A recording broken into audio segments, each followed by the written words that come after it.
உலக மக்கள் எல்லோருக்கும் வணக்கங்க. நான் உங்கள் செல்வி. Welcome to Shaan vlogs. இன்றைக்கி நாம் பார்க்க போகிற ரெசிபி கார்த்திகை தீபம் ஸ்பெஷல் அப்பம் தாங்க இன்றைக்கி பார்க்க போகிறோம். இந்த அப்பம் ரெசிபி ரொம்ப சிம்பிளான ரெசிபி தாங்க, ஆனால் சாப்பிட்றதுக்கு ரொம்ப டேஸ்ட்டாக இருக்குங்க. இது இந்த ரவை பனியாரம் அதோட வெரைட்டி அப்படி தான் இருக்குங்க. ரொம்ப நல்லாயிருக்கும், ரொம்ப ஈஸியாகவும் இருக்கும் செய்கிறதுக்கு. நீங்களும் கண்டிப்பாக ட்ரை பண்ணி பாருங்கள். இப்போ வாங்க அப்பம் ரெசிபி செய்கிறதுக்கு தேவையான பொருட்களையும் அப்பம் எப்படி செய்யலாம் அப்படிங்கிற செய்முறை விளக்கத்தையும் பார்க்கலாங்க.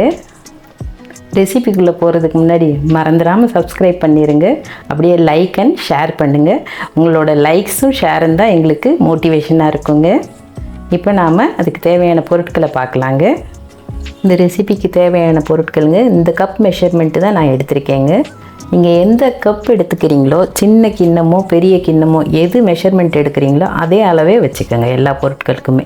1.5 கப் ரவை எடுத்திருக்கேங்க, 1.5 கப் வெல்லம் எடுத்திருக்கேங்க, ஒரு 1/4 கப் அரிசி மாவு எடுத்திருக்கேங்க, ஒரு 1/2 கப் தேங்காய் துருவல் எடுத்திருக்கேங்க, ஒரு 1/2 டீஸ்பூன் ஏலக்காய் பவுடர் எடுத்திருக்கேங்க, 1 டீஸ்பூன் நெய் எடுத்திருக்கேங்க, ஒரு 1/4 டீஸ்பூன் உப்பு எடுத்திருக்கேங்க, 2 வாழைப்பழம் வச்சுருக்கேங்க, பொரிக்க தேவையான அளவு எண்ணெய் வச்சுருக்கேங்க. இவ்வளவு தான் அந்த அப்பத்துக்கு தேவையான பொருட்கள். இப்போ வாங்க வெல்லத்தை 1/2 கப் தண்ணி ஊற்றி, பாகா வேண்டாங்க, வெல்லம் கரைஞ்சா போதும், அந்தளவு கொதிக்க வச்சு எடுத்துக்கலாங்க. இப்போ இந்த கப்பில் 1/2 கப் தண்ணி ஊற்றிக்கலாங்க. இப்போ இந்த வெல்லத்தை இதில் போட்டுடலாங்க. பாகு எடுக்கணும்னு அவசியம் இல்லைங்க, வெல்லம் கரைஞ்சா போதுங்க.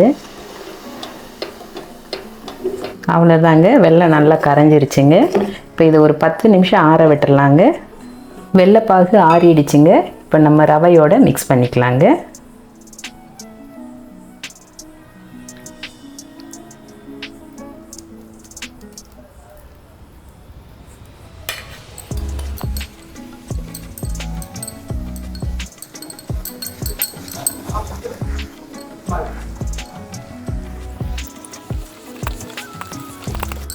நல்லா கலந்தாச்சுங்க.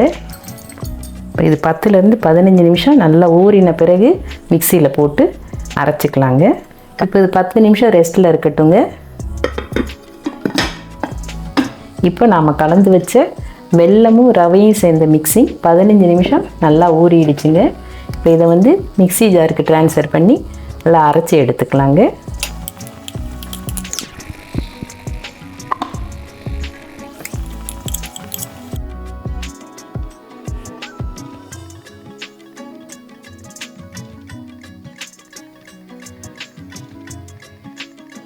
இப்போ நாம் அரைச்ச கலவையை பவுலில் மாற்றிட்டோங்க. இப்போ அரிசி மாவு 1/4 கப் இதில் சேர்த்துக்கலாங்க. 1/4 ஸ்பூன் உப்பு சேர்த்துக்கலாங்க. 1/2 டீஸ்பூன் ஏலக்காய் பவுடர் சேர்த்துக்கலாங்க. 1 டீஸ்பூன் நெய் சேர்த்துக்கலாங்க. இப்போ நல்லா கலந்து விட்டுடலாங்க. தண்ணி தேவைப்பட்டால் 1 ஸ்பூன் 2 ஸ்பூன் ஊற்றிக்கிறலாங்க, தேவைப்படலைன்னா வேண்டாங்க. இட்லி மாவு பதத்துக்கு இருந்தால் போதுங்க. மாவு எனக்கு கன்சிஸ்டன்சி கரெக்டாக இருக்குங்க, மாவோட பதம். இப்போ ஸ்டவ் பற்ற வச்சு எண்ணெயை சூடு பண்ணிக்கலாங்க. அது வரைக்கும் மாவு ரெஸ்ட்டில் இருக்கட்டுங்க. இப்போ ஸ்டவ் பற்ற வச்சு கடாய் வச்சுருக்கீங்க. அது பொரிக்கிறதுக்கு தேவையான அளவு ஆயில் ஊற்றிக்கலாங்க.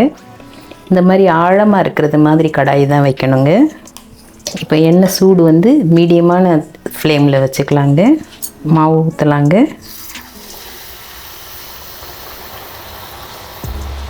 ஒரு பக்கம் கொஞ்சம் வெந்த பிறகு அப்புறம் மெல்ல திருப்பி போடலாங்க. ஆயில் ஸ்லோ ஃப்ளேம் தான் வச்சுருக்கேங்க. அதிகமாக ஏற்றி விட்டோம்னா கருகிரும் சீக்கிரம். மேலே பார்க்க பிளாக் ஆகிடும், உள்ளே சரியாக வேகாதுங்க. நடுவில் லேசாக இப்படி குத்தி விட்டுட்டோன்னா உள்ளெல்லாம் நல்லா வெந்துருங்க. கரண்டியை வச்சு திருப்புறதை விட இந்த மாதிரி கம்பி வச்சு திருப்பிக்கலாங்க. இந்த அப்பத்தை எடுத்துடலாங்க.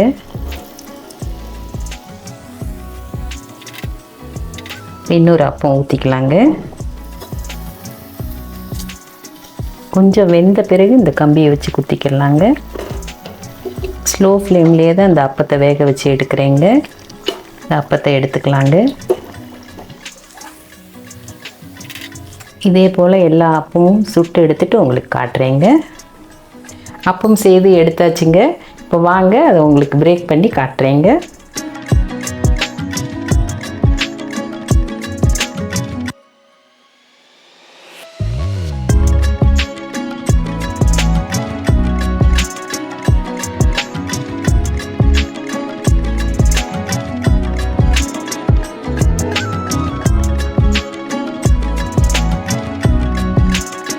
கார்த்திகை தீபம் அப்பம் ரெசிபி எங்களுக்கு ரொம்ப அருமையாக வந்திருக்குங்க.